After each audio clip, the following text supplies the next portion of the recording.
দর্শক, আপনারা দেখছিলেন শাহবাগ বিরোধী ঐক্য যারা রয়েছেন তারা ইতিমধ্যে এই জায়গাটিতে দাঁড়িয়ে আছেন এবং সেই সাথে তারা যে আজকে যে গরুটি জবাই দিয়েছেন সেই গরুটি কিন্তু ইতিমধ্যে রান্নার জন্য যে কাটার যে প্রস্তুতি সেটি কিন্তু চলমান রয়েছে এবং এটি কিন্তু ইফতারের জন্য প্রস্তুতি নিচ্ছে তারা। এবং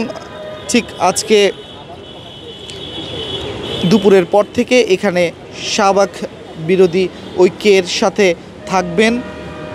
যে 2013 সালে আপনারা দেখেছিলেন এই শাহবাগে গণজাগরণ মঞ্চের যারা ছিলেন তাদেরা যাদের ফাঁসি দিয়েছিলেন সেই সকল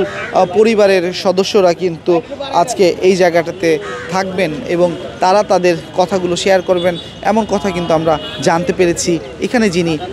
এই শাহবাগ বিরোধী ঐক্যের সাথে সম্পৃক্ত তার সাথে কথা বলে। দর্শক, আপনারা দেখছিলেন